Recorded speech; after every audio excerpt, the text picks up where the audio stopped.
Hello friends, आप सभी का बीएड कोर्स के मिशन वन वे चैनल में स्वागत है।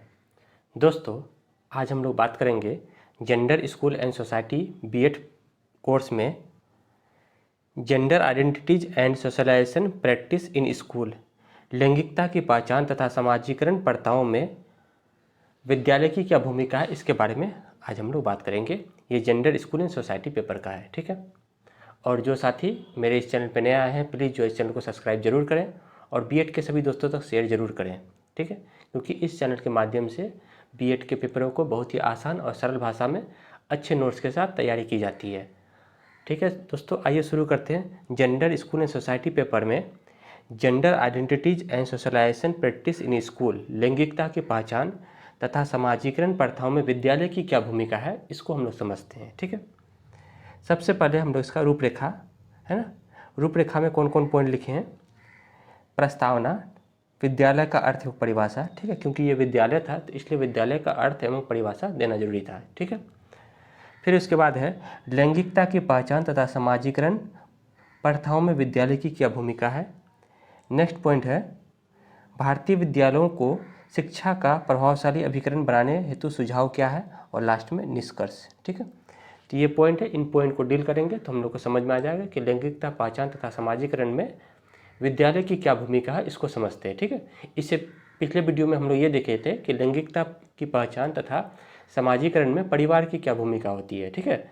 यदि फैमिली वाला पूछे, परिवार वाला, तो पिछले वीडियो को देख लीजिए, वहाँ से आप लोग को समझ में आ जाएगा। और विद्यालय वाला पूछे तो ये वाला वीडियो लिखना है, ठीक है।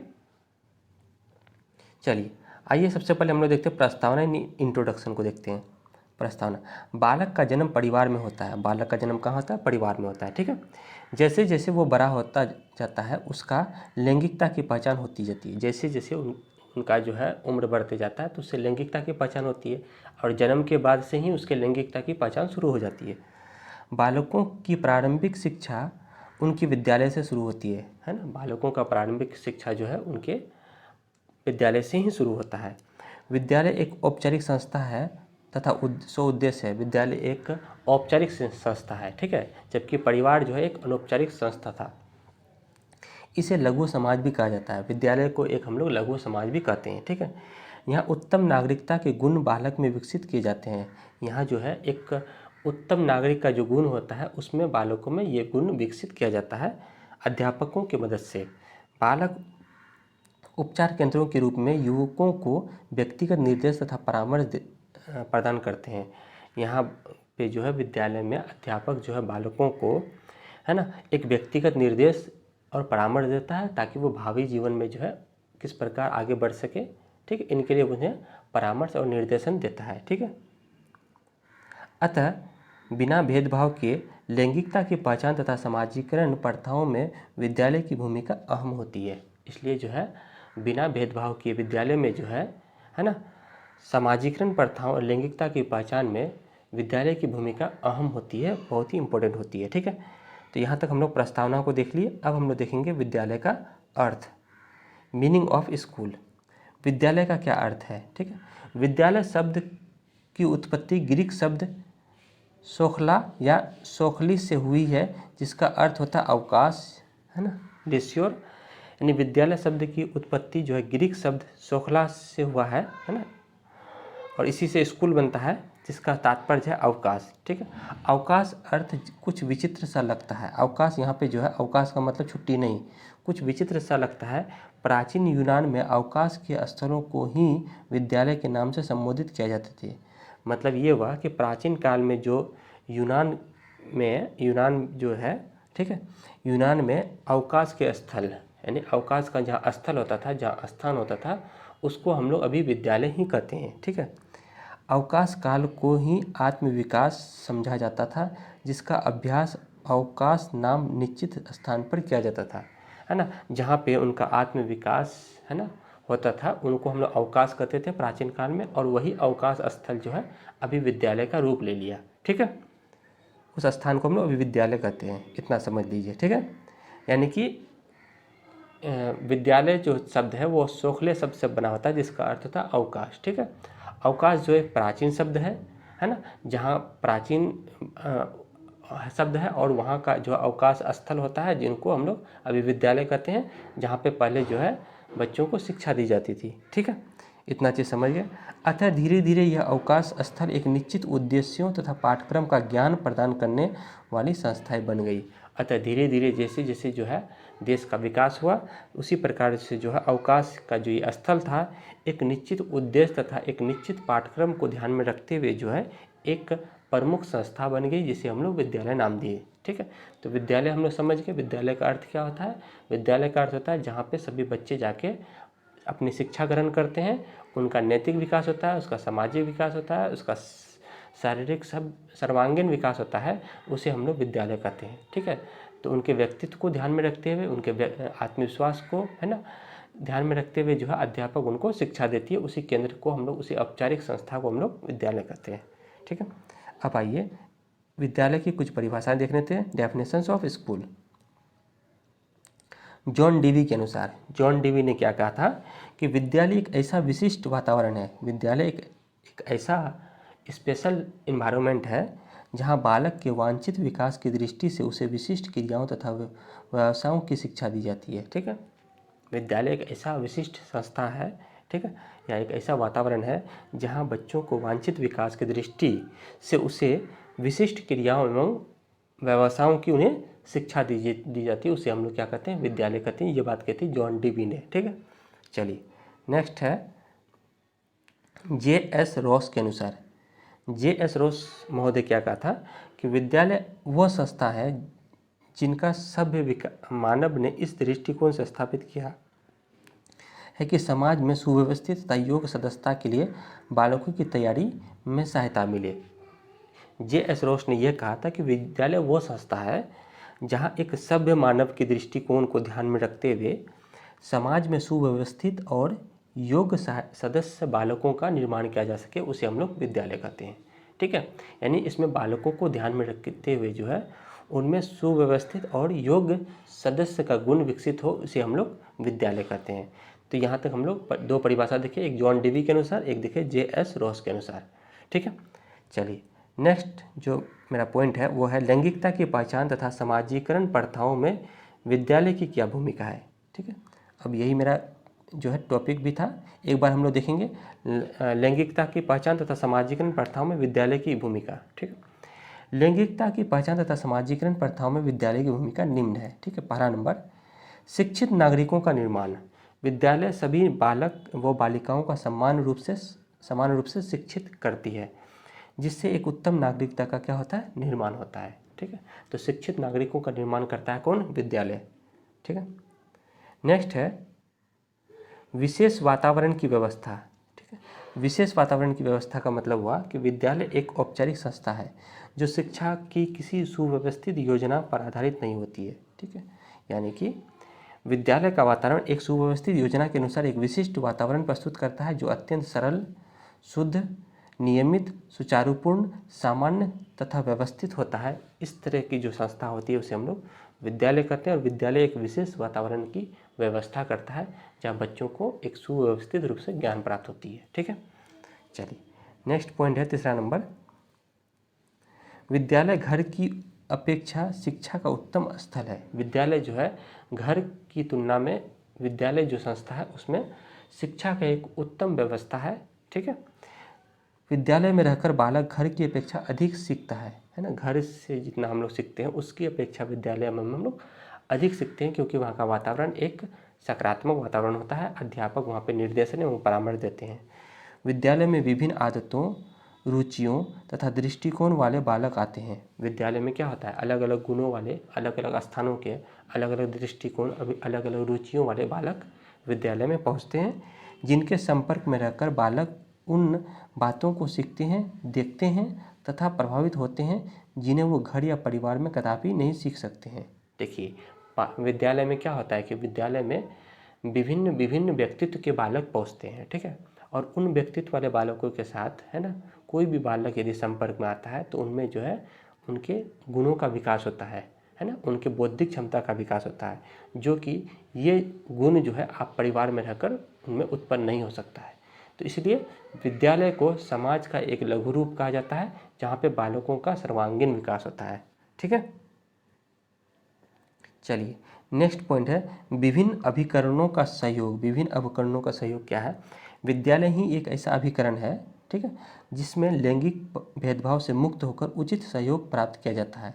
मतलब विद्यालय एक ऐसा संस्था है जहाँ पे बिना भेदभाव किए लड़का और लड़की को समान रूप से शिक्षा दी जाती है।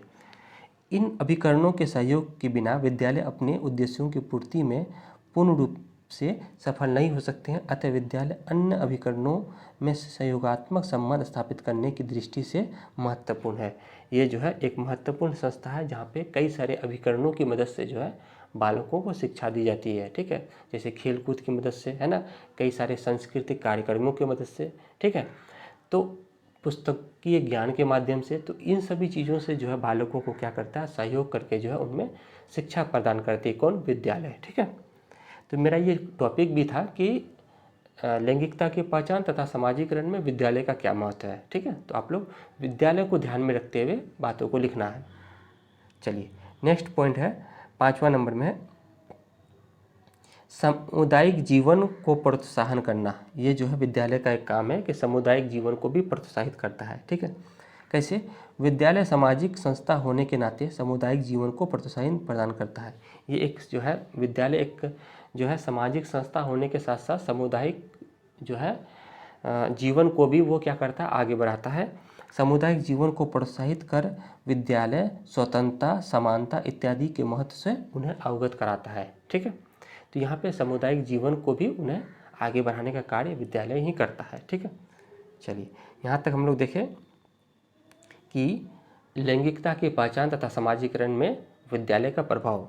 अब हम लोग देखते हैं भारतीय विद्यालयों को शिक्षा का प्रभावशाली अभिकरण बनाने हेतु सुझाव। मतलब ये है कि आप भारतीय विद्यालयों में किस प्रकार से शिक्षा को एक प्रभावशाली बना सकते हैं। तो इसके लिए आप क्या सुझाव दे सकते हैं भारतीय विद्यालयों में, ये पॉइंट को हम लोग लाए हैं, ठीक है। Suggestion to make Indian socials and effective agencies of education. भारतीय विद्यालयों को शिक्षा का प्रभावशाली अभिकरण बनाने हेतु निम्नलिखित सुझाव हैं। 1 नंबर में है साधनों का सहयोग। यदि विद्यालय में साधनों का सहयोग हो तो एक प्रभावशाली शिक्षा विद्यालय में बालकों को दी जा सकती है, ठीक है। तो ये बात याद रखना कि साधनों का सहयोग होना विद्यालय में जरूरी है। TLM का प्रयोग जहाँ से जहाँ अधिक है तो वहाँ पे बच्चे जल्दी सीखते हैं, प्रयोग के माध्यम से बच्चे जल्दी सीखते हैं। तो जिस विद्यालय में यदि है ना शिक्षण सहायक सामग्री अगर पहुँचती है उस विद्यालय में शिक्षण कार्य है ना पूर्ण रूप से होता है। यदि भारतीय विद्यालयों में शिक्षा का प्रभाव अभिकरण बनाने के लिए परिवार, समुदाय, राज्य एवं धार्मिक संस्थाओं में एक साथ बैठकर सहयोग प्राप्त हो तो वहाँ पे साधनों का सहयोग विद्यालय में पहुँचता है, ठीक है। नेक्स्ट पॉइंट है व्यक्तित्व विकास पर बल, ठीक है। व्यक्तित्व विकास पर बल है कि भारतीय विद्यालयों में शिक्षा देने के साथ साथ बालकों के रुचियों, अभिक्षमताओं, योग्यताओं, जन्मजात शक्तियों को स्वतंत्र पूर्वक विकसित करना चाहिए, ठीक है। विद्यालयों में शिक्षा देने के साथ साथ है ना बालकों की रुचियों को भी, उनकी अभिक्षमताओं को, उनकी योग्यताओं को, उनकी जन्मजात शक्तियों को भी विद्यालय में क्या करना चाहिए, स्वतंत्रता पूर्वक उन्हें विकसित करना चाहिए ताकि उनके अंदर जो छिपी ज्ञान है उनको बाहर कर सके। तो यहाँ पे विद्यालय का ये भी एक सुझाव दिया जाता है कि बालकों के व्यक्तित्व के विकास पर भी बल दें, ठीक है। उनको समझें कि बालकों के अंदर जो है किस प्रकार की रुचि है, क्या क्षमता है, क्या जन्मजात शक्ति है उनके अंदर में, उनको जो है उजागर करें, ठीक है। नेक्स्ट है लचीला पाठ्यक्रम होना चाहिए। विद्यालय में जो शिक्षा होनी चाहिए पाठ्यक्रम वो लचीला होना चाहिए ताकि बच्चों को सरल और आसानी से समझ में आ जाए, ठीक है। अब पाठ्यक्रम बहुत ज़्यादा हो जाएगा है ना, आप ज़्यादा फिर उसको ज्ञान मतलब बहुत ज़्यादा पुस्तक में ज्ञान हो जाएगा तो बच्चों को फिर बोझ हो जाएगा, ठीक है। तो पुस्तक का जो ज्ञान होना चाहिए वो लचीला होना चाहिए। पाठ्यक्रम बच्चों के अनुसार होनी चाहिए। पाठ्यक्रम जो होनी चाहिए वो किसके अनुसार होना चाहिए, बच्चों के अनुसार होना चाहिए, बच्चों के रुचि के अनुसार होना चाहिए।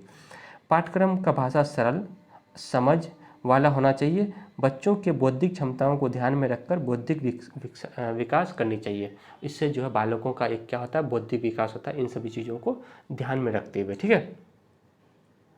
चलिए नेक्स्ट पॉइंट है गतिशील शिक्षण पद्धति। गतिशील शिक्षण पद्धति होनी चाहिए है ना, शिक्षण पद्धतियों में गतिशीलता होनी चाहिए।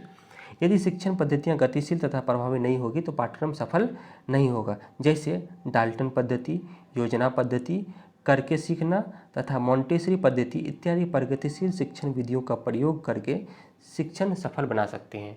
देखिए, एक शिक्षण, कई सारे शिक्षण पद्धति हैं, जैसे मोंटेसरी विधि है, करके सीखना है ना, उसके बाद जो है योजना पद्धति, डाल्टन पद्धति, इन सभी पद्धतियों का अगर हम विद्यालय में प्रयोग करते हैं तो जो है एक आप शिक्षण को जो है एक आप क्या कर सकते हैं, प्रभावशाली बना सकते हैं, सफल बना सकते हैं। ठीक है, तो गतिशील शिक्षण पद्धतियों का प्रयोग करके भी जो है आप शिक्षण को सफल बना सकते हैं। ठीक है, चलिए नेक्स्ट है नैतिक शिक्षा तथा आध्यात्मिकता पर बल देना, है ना। बालकों के नैतिक शिक्षा तथा आध्यात्मिकता पर भी बल देना का कार्य विद्यालय को देना चाहिए।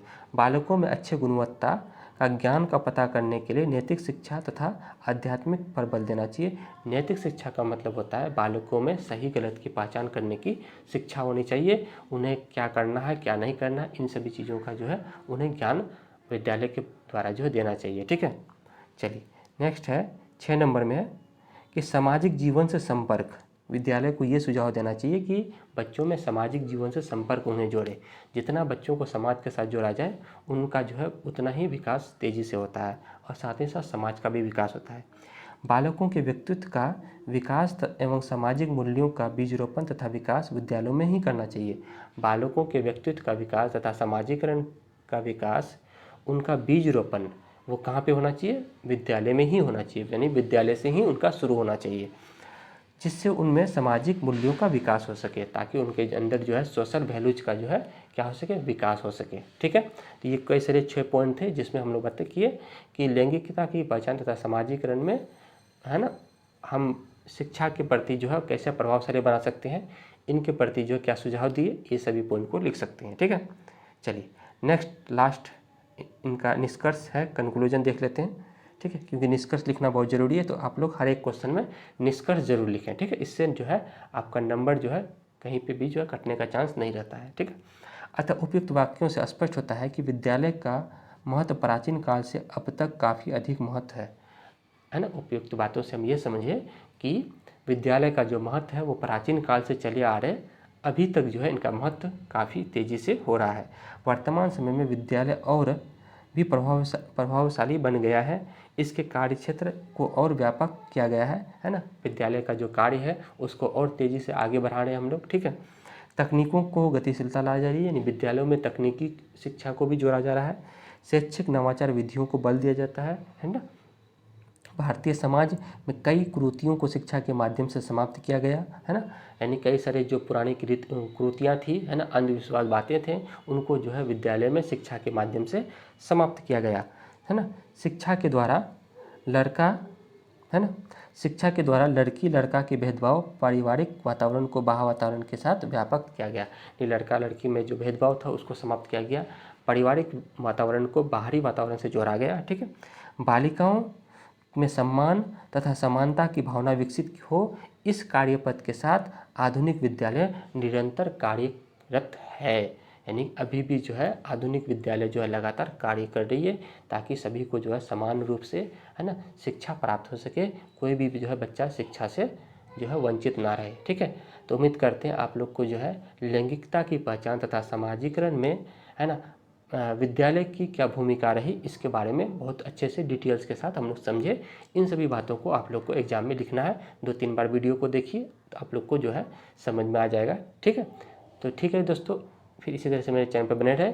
इसके बाद वाला जो एक टॉपिक रहेगा उसको हम लोग फिर समाज की क्या भूमिका होती है, लैंगिकता की पहचान तथा सामाजिकरण में समाज की क्या भूमिका है, उसको हम लोग लाएंगे। ठीक है दोस्तों, फिर हम लोग मिलते हैं नए वीडियो में, तब तक के लिए धन्यवाद।